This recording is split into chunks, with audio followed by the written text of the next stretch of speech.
Muy buenos días, muy buena tarde, muy buena noche, según el lugar donde estén y tengan oportunidad de escuchar este video.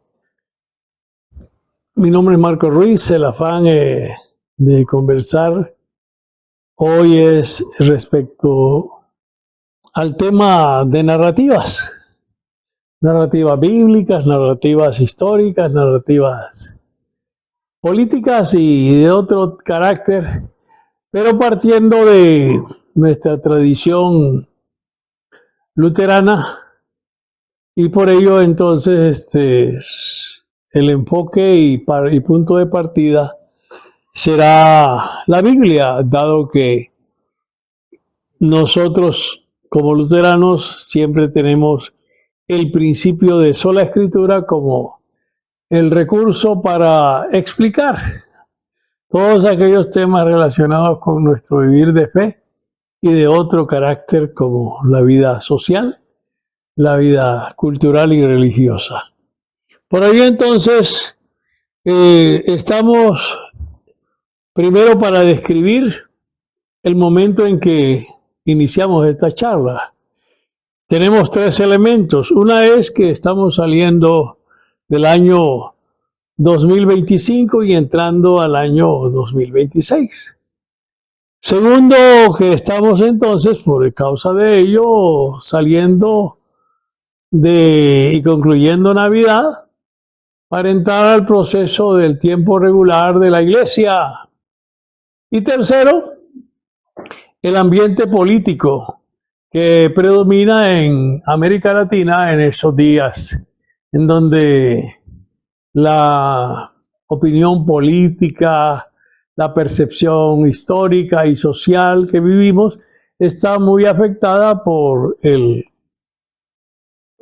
acto brutal que hizo el Ejecutivo norteamericano encabezado por Donald Trump, capturando y secuestrando a el presidente de Venezuela y llevándolo a Estados Unidos para supuestamente ser juzgado. De ahí que entonces en todo esto hemos observado como manifestación fenomenológica el que hay alrededor de este tema y otros específicamente muchas narrativas que han surgido. Que uno dice una cosa, que el otro dice otra, y de pronto entonces todas esas narrativas están orientadas por algún interés. En el caso de los Estados Unidos, al menos por dos. Uno es de que la operación fue quirúrgica y logró sus objetivos. En el caso de ellos mismos, tratan de justificar la actuación del Ejecutivo norteamericano, diciéndole a la población que habrá una gran lluvia de petróleo venezolano llegando a las poblaciones estadounidenses.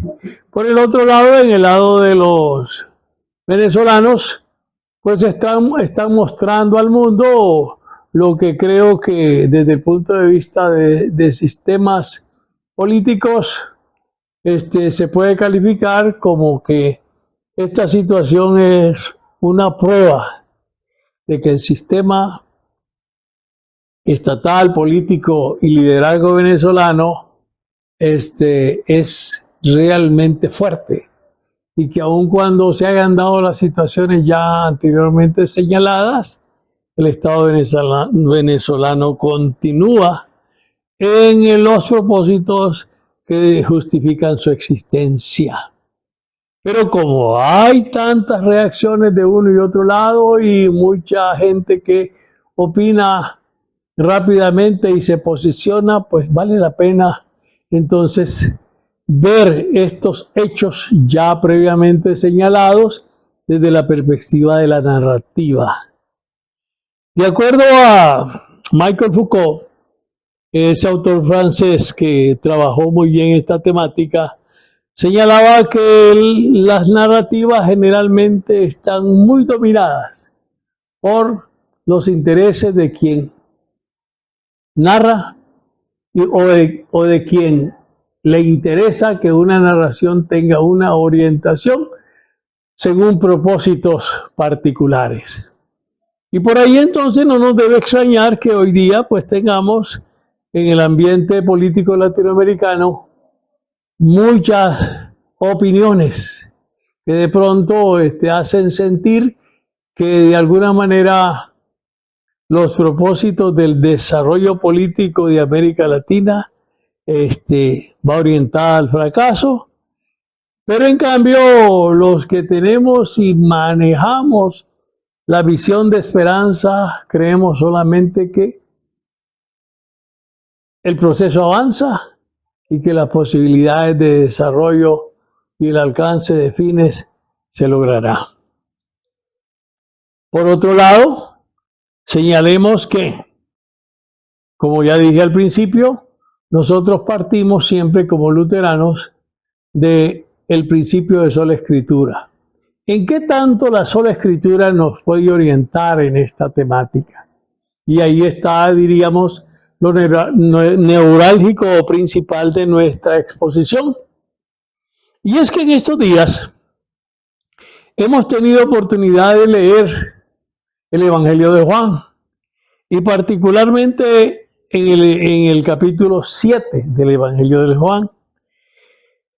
En este capítulo, así como en los anteriores y los posteriores, se observa que hay al menos tres corrientes respecto de la presencia de Jesús en el ambiente religioso, político y social de Israel de la época o de entre la comunidad judía de aquella época. Y es que por un lado, dice el capítulo 7 de Juan que mucha gente del pueblo observaba que este Jesús del que habla el Evangelio estaba teniendo cada vez muestra de más atrevimiento para hablar en público, para enseñar, y que, por otro lado, parecía que las autoridades del templo y Jerusalén como que no estaban mostrando mucho músculo y más bien parecía que estaban aceptando que que estaba hablando era realmente el Mesías. Pero por otro lado también, en el fondo del asunto parece que, como tercer elemento en esta parte del asunto, parece que también había como un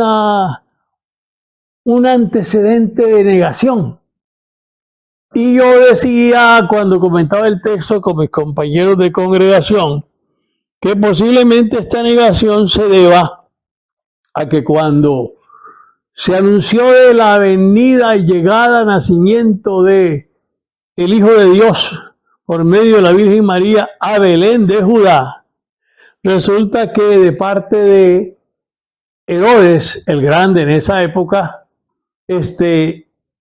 había trabajado la línea primero de agresión contra el niño. Por eso, al llegar los llamados sabios de Oriente a Jerusalén, Herodes pide que ellos vayan e informen qué pasó con ese niño. Y se dice que efectivamente ese niño estaba naciendo en Belén de Judá. Pasado el tiempo, resulta que los sabios de Oriente, por indicación, según lo dice el mismo texto, no fueron de regreso a la corte con Herodes, sino que, recomendados por la misma orientación divina, pues tomaron otro camino.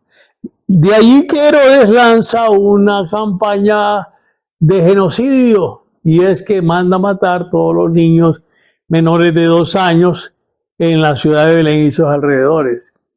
Pero el resultado no se da como una demostración, o no se da con un informe que diga efectivamente entre los niños que logramos matar estaba el rey de los judíos. Y por lo tanto, entonces, de pronto se pierde la huella de este rey al cual temía tanto Herodes. De ahí que pareciera ser que entonces, en la tradición emergente de ese momento, va dándose la situación de que entonces hay al menos dos narrativas. Una es la que originalmente estuvo en la mente de los tradicionales judíos, diciendo que el Cristo no sabría de dónde vendría. Y que si debía venir, tenía que ser, según la específica historicidad desde la perspectiva del profeta Isaías, debía nacer en Belén de Judá. Pero por otro lado estaba lo que el segundo modo de leer el asunto de esta presencia del Mesías entre los judíos, era de que efectivamente ese niño había muerto en la acción genocida de Herodes. Por ahí entonces, cuando Jesús entonces, de conformidad con el Evangelio de Juan, aparece en el medio hebreo enseñando, predicando, bautizando, pues había que preguntarse cuál narrativa creer. ¿Murió realmente? ¿Nació en Belén? ¿O si en cambio aparece allí la tercera narrativa? Viene no de legitimado y legitimante Belén, viene de Nazaret. Y de Nazaret nada bueno puede aparecer. Consecuentemente, la visión que va a surgir en la narrativa oficial es alguien ilegítimo. Debe ser rechazado, debe ser vilipendiado, debe ser destruido, él y su enseñanza. De tal manera que descubrimos que a partir de este capítulo 7 de Juan va a prevalecer la idea que ese Cristo que aparece en Jerusalén enseñando en las fiestas de una y otra clase entre la gente debe ser destruido. ¿Y cómo? Bueno, los eventos van poco a poco a ir dando la manera en que este Cristo debía ser desaparecido. Y la pregunta es, ¿por qué?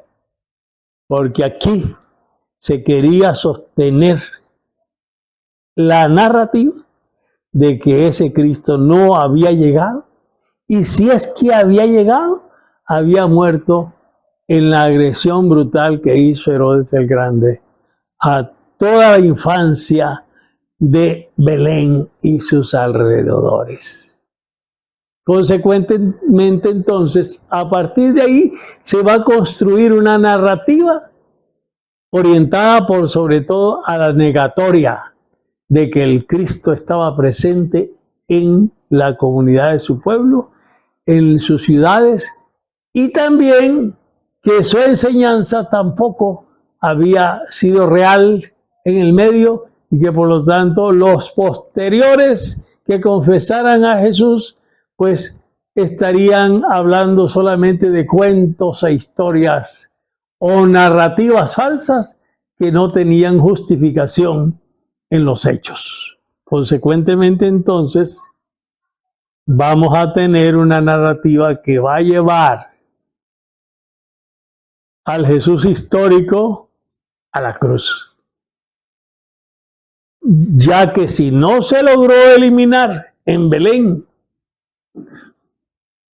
cuando es visitado por los sabios de Oriente, va así a ser eliminado en posterior acción político, otra vez interesada y criminal de parte de las autoridades del templo, usando para ello al representante romano Pilato para ser llevado a la cruz.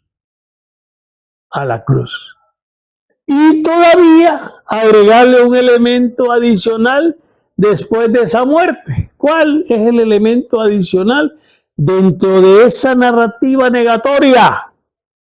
Y es que como muere en la cruz, resulta que de pronto hay un vacío que plantea el hecho que muera en la cruz a manos de autoridades romanas.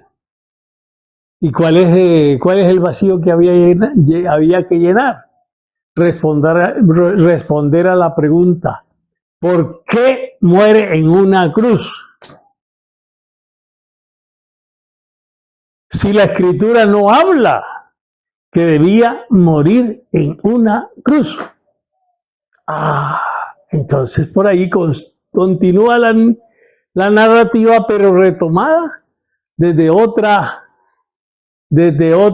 perspectiva de oportunidad. ¿Cuál es la oportunidad? Bueno, aquí entonces de pronto el Jesús que no se sabía de dónde venía, si de Nazaret o de cualquier otro lado, el Cristo histórico resulta que aparece planteado como el Cordero de Dios que quita el pecado del mundo, pero es un Cordero exactamente de conformidad con la visión judía de culpa, perdón y redención.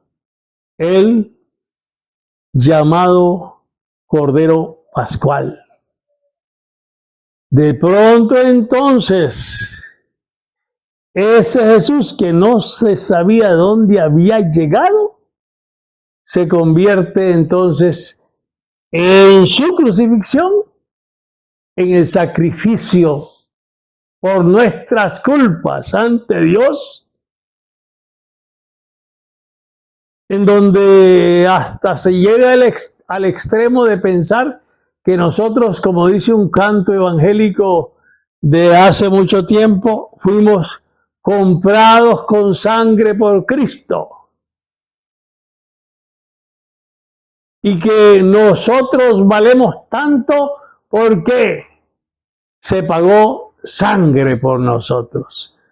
Todo coincidiendo con el modelo litúrgico redentorista del judaísmo tradicional, que nada tiene que ver con la visión que plantea el hecho que Dios se había hecho carne y habitó entre nosotros y vimos su gloria como el unigénito del Padre, en donde no necesariamente tenía que haber una muerte de cruz. En donde no necesariamente tenía que haber una muerte de cruz, pues bastaba el solo hecho de la encarnación para redimir y reconciliar al mundo con Dios o el todo de la humanidad con el Dios creador. Por ahí entonces, la narrativa negatoria de la presencia del Cristo histórico en la comunidad judía de la época conduce a un crimen. Y es que llevan al Jesús de Nazaret, al palestino, a la cruz. Todo para evitar dar explicaciones acerca del crimen que se comete al llevar a Jesús injustificadamente a morir en una cruz romana. Ni siquiera bajo un juicio como le correspondía como legítimo judío y heredero de los beneficios que el sistema judicial hebreo concedía de acuerdo a la ley de Moisés a un judío, haciéndolo morir en un madero. ¿Y todo por qué? Con el afán de sostener una narrativa hasta el extremo de hacer morir al ser humano encarnado con el propósito de sostener una narración inventada de extremo a extremo. Aquí entonces entra el punto en donde ya tenemos que alcanzar y traer esa narrativa y ese manejo de narrativa a la realidad. Hermanos, hermanas, amigos, compañeros que escuchan esta exposición. El mundo hoy día está lleno de narrativas. Narrativas que hasta niegan el sexo, la identidad, la calidad de ciudadano, la calidad de persona digna de respeto. Narrativas de una y otra clase. Unas con vocación y propósitos comerciales, otras narrativas con fines hasta filosóficos para justificar una posición filosófica de X orientación, otras veces para justificar una acción política y otras veces hasta para negarte tu condición de ciudadano con derechos y legitimidades. Igual pasa también en la categoría de estados. Para unos hay regímenes en los estados que son legítimos, dicen, y otros no legítimos. Y todo lo justifican a partir de narrativas. Narrativas que son tan gravosas, dañinas y destructivas como las que estamos viendo a lo largo de estos 200 años que los Estados Unidos de Norteamérica ha construido poder y que en esta etapa en donde está en una vertical caída, está llevando a extremos esa su narrativa.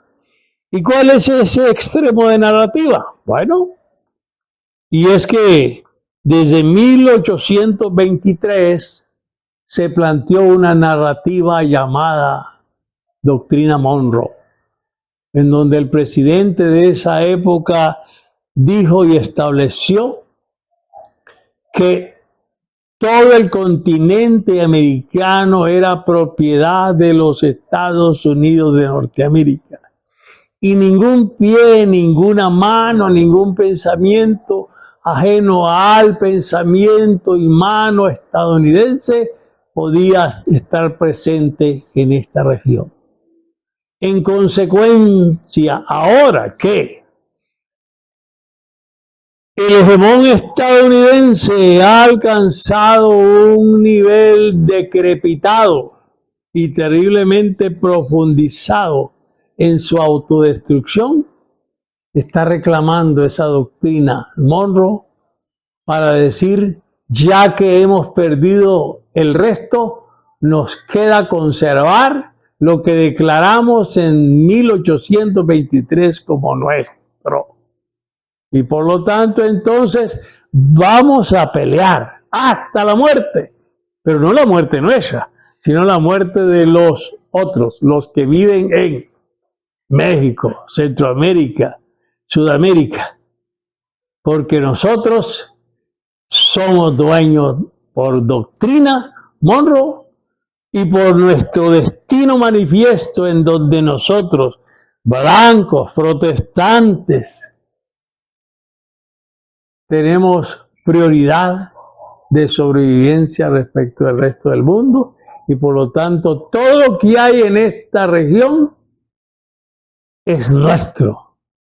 Llámese petróleo, personas, vegetación, recursos mineros y de cualquier especie. Todo es nuestro. ¿Y eso fruto de qué? De la narrativa. De ahí que entonces, así como los judíos de la época de Jesús llevaron a el Jesús histórico palestino a la muerte de cruz.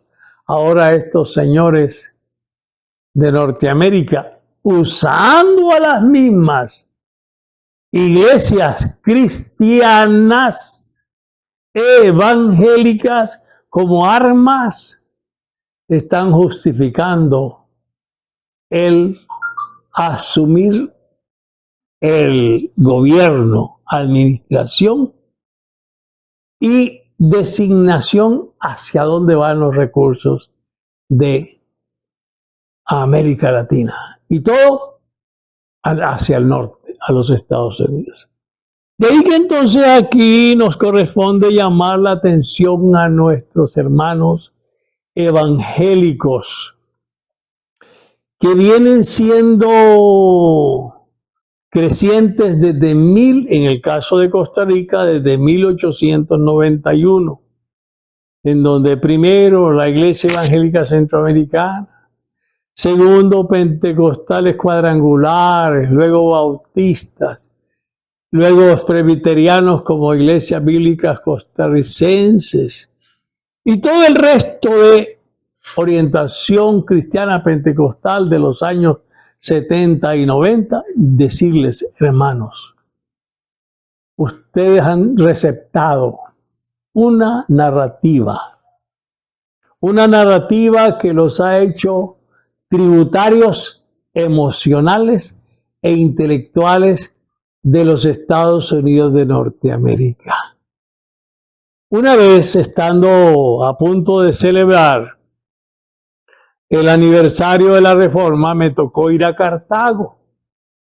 Y de Cartago luego pasamos al sector de Barrio Córdoba, donde está una emisora que nos ofreció espacio para divulgar que el día 31 de octubre en uno de los locales de iglesia de San José íbamos a celebrar la Reforma. Y conversaba con una persona que estaba cerca allí, me dijo ser evangélico, y yo le hice ver que la Reforma no necesariamente celebraba la unión de la Iglesia Evangélica Centroamericana con Norteamérica, que más bien hacía señalamientos de que la orientación evangelicalista venida de Norteamérica era pro imperio estadounidense. Y él me dijo, sí es cierto, hermano, yo me doy cuenta, pero es que ellos nos trajeron el evangelio.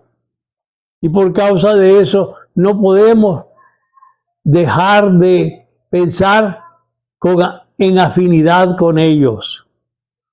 Realmente aquí revela algo que, de conformidad con lo que estamos comentando, es válido mencionar.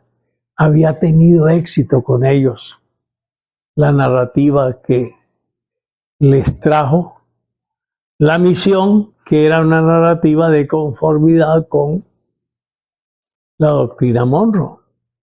Y no solo eso, hasta con el destino manifiesto y el supremacismo racial. Porque entre los comentarios de ida y vuelta que dimos en esa ocasión, surgió el tema de la esclavitud y la negritud. Y él dijo, no, es que claramente el hermano Scofield señalaba que los esclavos son negros y los negros son esclavos, y porque la escritura dice que fueron hijos de Cam. Todo ello sin fundamento alguno. Todo fruto de una narrativa construida para darle una especie de fundamento, aunque falso, pero fundamento al fin, al supremacismo y destino manifiesto venido de Norteamérica. De ahí que entonces, poco a poco yo he venido señalando que necesitamos revisar qué narrativa hemos receptado. Y esta narrativa que hemos recibido de las misiones, especialmente las provenientes, veamos a ver. La primera narrativa que recibimos de las misiones fue de la española, católica romana y portuguesa, que nos trajo las modalidades de pensamiento y narrativa y lectura de la historia europea. Terminado el periodo de importancia de Portugal y España, vino luego la proyectiva de países europeos que se reunieron en 1845 en Berlín, en la famosa conferencia de Berlín, en donde los países europeos, promovidos por Bélgica, apoyados por Inglaterra con datos muy importantes dados o brindados por los misioneros exploradores como Livingstone, Hobson y otros, dieron a Inglaterra y de Inglaterra al resto de Europa datos sobre las riquezas de África. Y ahí en esa conferencia de Berlín de 1845 se repartieron África con el objetivo, según dijeron, de ahí la importancia de citar esta conferencia, el objetivo de cristianizar a África. Pero bien sabemos que desde esa fecha para acá, África vino a ser explotada hacia el interior, y digo hacia el interior porque antes había sido explotado desde el borde de sus costas con la esclavitud, y de esa manera, después de la esclavitud, siguió el colonialismo y posteriormente el neocolonialismo, que todavía tiene a África completamente doblegada y sometida a la doctrina civilizadora y cristianizadora de Europa. Pero bien, así como aquellos hicieron ese trabajo, también en América Latina, cuando los Estados Unidos de Norteamérica estaba necesitada de tener comunicación con la costa oeste de los Estados Unidos,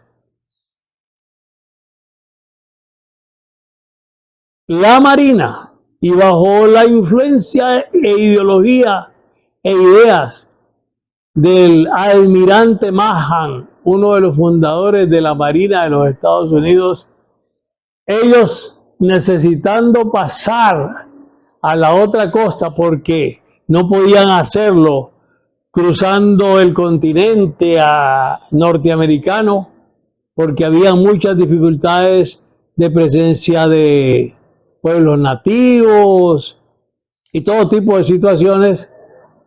Necesitaron pasar por Nicaragua, por la vía del tránsito, para llevar, bajo la orientación empresarial de William Vanderbilt, cantidades de gente viniendo desde la costa este a la costa oeste, pasando por Nicaragua.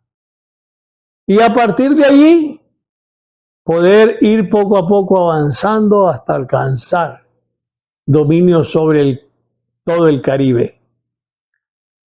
¿Por qué? Porque cuando Estados Unidos supo que necesitaba alcanzar la costa oeste, se encontró con que había allí un valladar, y era que los pueblos de Centroamérica, Mesoamérica en general y el Caribe tenían en la Iglesia y religión católica romana unas ideas y una actitud y unas culturas que limitaban la acción de la Marina norteamericana para trasladar recursos desde la costa este al oeste de los Estados Unidos. Y por ahí entonces el almirante Mahan planteó una idea: para que nosotros podamos tener libertad de actuación en el Caribe, necesitamos que esa gente piense como nosotros. La narrativa de Mahan entonces lleva a que entonces empiecen a aparecer misiones de fe en los Estados Unidos, empezando con la iglesia o la misión centroamericana, tan internacional, y a partir de ahí tantas otras que fueron inundando de misioneros desde Costa Rica hasta México, sin olvidar que cuando ya consumaron la toma de Panamá, arrebatándosela a Colombia, citaron o convocaron a una conferencia misionera para traer misioneros a toda la región y de esa manera lograr que esta parte del continente pensara como los estados y los estadounidenses. Y de esa manera legitimar por vía de alteración de la cultura y el pensar y la autodefinición del ser, lograr entonces alcanzar la otra costa. Por ahí la narrativa dio lugar a decir, de parte de ellos hubo éxito. Y de esa fecha para acá, los misioneros en español por América Central y México han sido cantidades.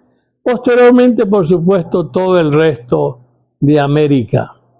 Pero todo fruto de una narrativa construida en donde nuestra gente está ahora involucrada. Porque lamentablemente, la misma gente que ha venido a la conversión al Evangelio que se predicó desde Norteamérica con esta cantidad de misioneros, hizo de nosotros un medio y ahora una arma contra todo movimiento que procura la soberanía de los países y la autonomía de las naciones de esta región. De tal manera que lamentablemente a nosotros los evangélicos se nos convirtió en una arma contra nosotros mismos, nuestros estados, nuestras naciones, al extremo que ahora en cualquier congregación evangélica en América Latina, por lo que se opina es conforme a lo que dijo el almirante Mahan. Que piensen como nosotros. Y ahora decimos, pensamos como ustedes, hermanos. Por eso entonces, pensamos igual que los evangelicalistas norteamericanos que apoyan el sionismo, que toma la Palestina y promueve, realiza y efectúa un genocidio como el que estamos viendo hoy día. Por eso es que en América Latina nuestras iglesias, en lugar de cruz, tienen una estrella de David en sus símbolos internos. Por eso es que los cantos, en lugar de ser bachata, cha-cha-cha, mambo, bolero, es danza. Danza hebrea, dicen ellos, pero de hebrea no tiene nada, simplemente es danza de conformidad con el culto y las tradiciones de esa región que dicen ahora los sionistas que se practicaban en aquella época. Y le negamos a nuestras marimbas el derecho de ingresar a los espacios de culto de iglesia evangélica, con costo. Después de muchos años, a partir de los años 60, 70, es que se logró que ingresara la guitarra, porque ni la música nuestra se podía aceptar. Recuerdo aquellos años en mi pueblo, Nandaime, Nicaragua, en donde dos muchachos entusiastas llevaron sus guitarras para acompañar los himnos que se cantaban como sembraré la simiente preciosa. Y el diácono le dijo, no. Las misioneras dijeron que esos son instrumentos mundanos y no deben entrar al lugar donde se adora al Señor. Por ahí termino diciendo lo siguiente. Sí, efectivamente, la narrativa se impuso.